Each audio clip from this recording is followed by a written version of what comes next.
Y'all want to hear some more fun news? Baby, air traffic controllers are quitting. They're tired. They're run through. They've had enough. The head of the union said they're 400 people down from 2019. And they're stretched to the brim. They're not getting paid. They're going to be overworked. And two planes almost collided in LA. This government shutdown is for everybody's lives. People that did not think they would be affected is going to be affected. And I feel for those air traffic controllers because they have a very important job. Too bad DEI came into play because a lot of people of color are not qualified now to have those jobs.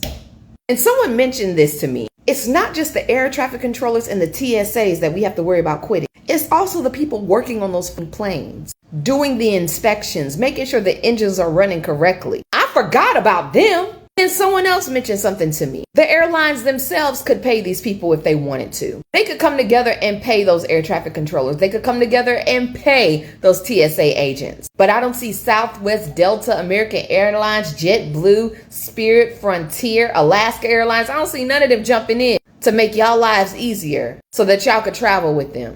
Shaking my damn head. Privilege is knowing that the TSA and air traffic control people are not getting paid, that they cut 10% of the flights across the nation throughout 40 cities, and still complaining that you have a delay. Like, oh my God, how dare those airplanes not be in the sky while pilots will literally be flying blind because they don't have an air traffic control person. The amount of people that are like, oh my God, my flight was canceled. Well, yeah. Oh my God, I can't believe I had a 5-hour delay. TSA lines were so long. Were you trying to see if heaven got a ghetto sooner? I really want to know, at what point did the average person become so entitled? Like, you are literally one of billions of people going through a human experience. You are not an exception. And you are not so exceptional that you can negate and sidestep what it is that people are experiencing right now. I travel a lot and have advocated over the past month that air traffic control and TSA people stay home en masse. I hope they ground all the planes, and I got a trip coming up in 2 weeks. Like, I do not want to see one airline billionaire get a Christmas bonus. And part of me, all of me, is praying that they all go bankrupt. But I want you all to understand that's why it's so easy for the government to throw people away as easy as they do and dispose of us, because we do it to each other. It is 10:08 p.m. Eastern Standard Time at LaGuardia Airport. I was supposed to take off for my flight to Chicago at 6:55 p.m. I have been on 2 standby flights, both of which were clearly unsuccessful, and I am finally have my seat for my 3rd flight. This government shutdown is impacting a lot of things. The entire day at LaGuardia, it has been announcement after announcement of flight delays, cancellations.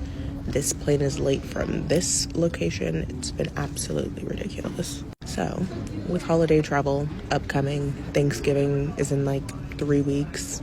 Everyone should plan their holiday travel accordingly, as if this government shutdown will not be resolved by then, because this has been insane. Sorry for the way I look. I was just packing up Halloween decorations. But with anyone with pattern recognition skills like myself, all my neurospices, please lock in right now. And can you share, repost, comment? Because I just had the realization that he's not paying air traffic controllers and TSA agents because they want to close the airports. Because they want to trap us. I think this is like part 1 of, like, you know, when you watch those videos of like the fall of Saigon, and then there's the last helicopter and like the whole story about who was on the last copter and they got out, and I'm like, oh, shit. And I'm so angry because I said this in January, and my husband was like, oh, you're exaggerating. We're trapped.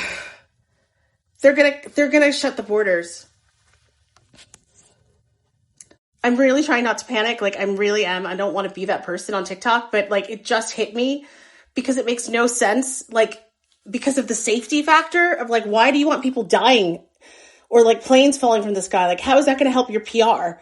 And then I realized it's like, because they don't care, because they don't want us to leave.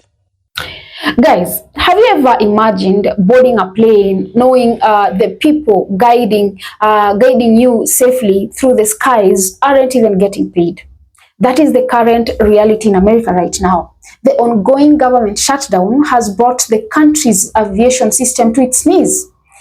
From air traffic controllers working 60 hours a week under immense stress to exhausted TSA agents keeping airports running on empty stomachs. Airlines cutting flights, travelers are stranded, and the very people who keep the skies safe are reaching a breaking point. Well, in this episode, I want us to dive deep into the real human cost of the government shutdown, how it's crippling airlines, forcing flight cancellations nationwide, and pushing air traffic controllers to quit. This isn't just a political mess. It's a national safety concern, a financial nightmare, and a direct hit on every American traveler. Well, let's break it down exactly what's happening and why it matters. Now, at the heart of this crisis are the air traffic controllers, the invisible heroes of aviation. These are the men and women who guide thousands of flights every single day. Yet, right now, they are doing the job without pay. Many have gone weeks without a paycheck. Zero pay stub while still showing up to protect millions of passengers. Some can't afford gas to get to work.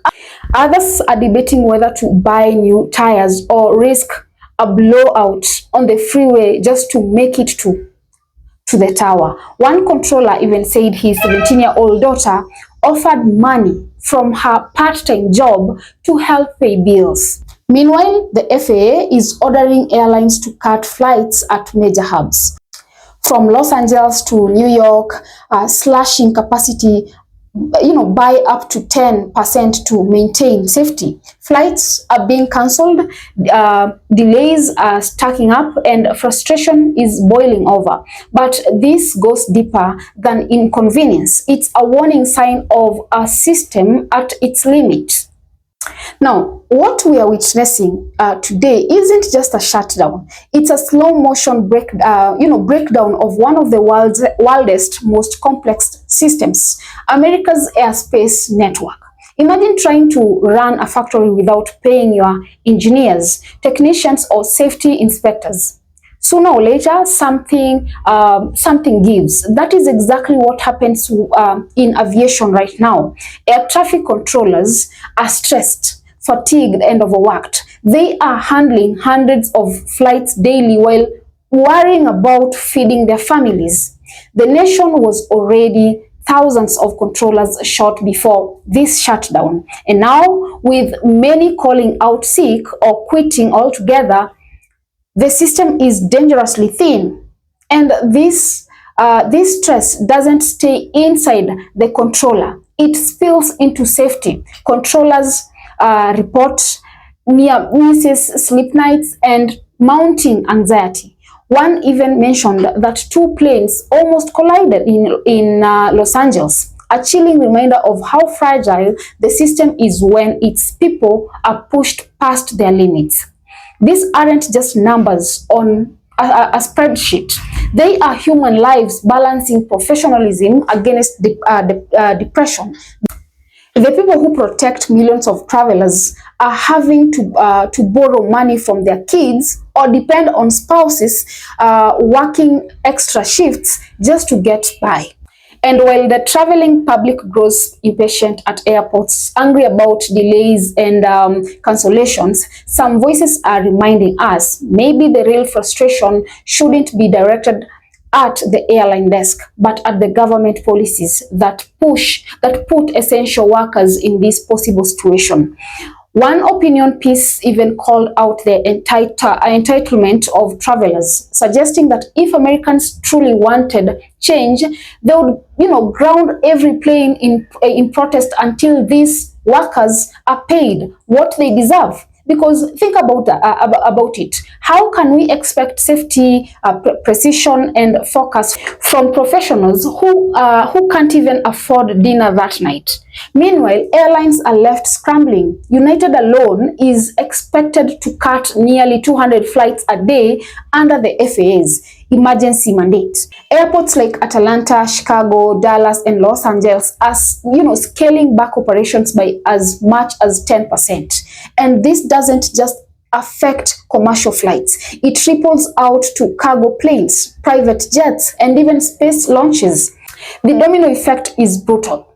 Travelers face 5-hour delays, skyrocketing ticket prices, and mass cancellation. The ripple extends into the economy. Fewer flights mean fewer shipments. Fewer business trips means fewer dollars moving through the system. And for many Americans, the only option left is the open road.